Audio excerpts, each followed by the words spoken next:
শ্রীপুর করণদ্বীপ ইউনিয়নের 1-2 নম্বর ওয়ার্ডে গণসংযোগকালে যারা এই গণসংযোগে অংশগ্রহণ করেছেন, সহযোগিতা করেছেন, উপস্থিত হয়ে গণসংযোগকে সফল করেছেন, তার জন্য আমি আমার দলের নেতৃবৃন্দ,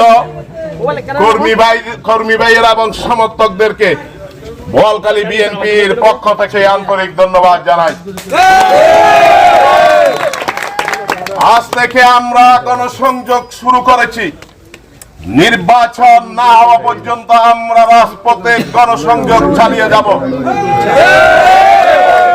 জনাব আলহাজ এরশাদুল্লাহ গণসংযোগ কালে দুষ্কৃতকারী দুর্বৃত্তের গুলিতে যে আহত হয়েছে, তিনি অনতিবিলম্বে সুস্থ হয়ে আমাদের মাঝে ফিরে আসবেন। আমি দোয়া কামনা করি। এই জন্য দোয়া কামনা করি আমরা যারা সবাই আমরা রাজপথে থাকবো, তারা যাতে করে আল্লাহ যেন তাদেরকে হেফাজত করে, সেই জন্য আমরা দোয়া কামনা করি।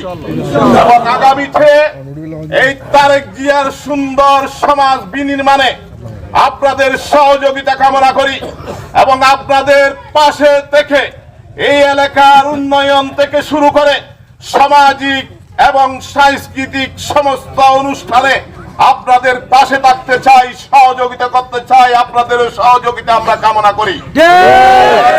সবাই এখানে যে আজকে ধর্ম বর্ণ নির্বিশেষে হিন্দু, বৌদ্ধ, জলদাস থেকে শুরু করে সবাই যে অংশগ্রহণ করেছে, তার জন্য আমি আবারও আন্তরিক ধন্যবাদ জানাই। আমরা সবাইকে নিয়ে কোন রকমের ভেদাভেদ না করে সবাইকে নিয়ে আমরা এই সুন্দর সমাজ বিনির্মাণে কাজ করতে চাই এবং আপনারা আমাদেরকে সহযোগিতা করবেন। আপনাদের পাশে আমরা সব সময় থাকবো। আজকের এই গণসংযোগ এখানে সমাপ্তি ঘোষণা করলাম। খোদা হাফেজ। বাংলাদেশ জিন্দাবাদ, জাতীয়তাবাদী দল জিন্দাবাদ, খালেদা জিয়া জিন্দাবাদ, তারেক জিয়া জিন্দাবাদ, এরশাদুল্লাহ জিন্দাবাদ।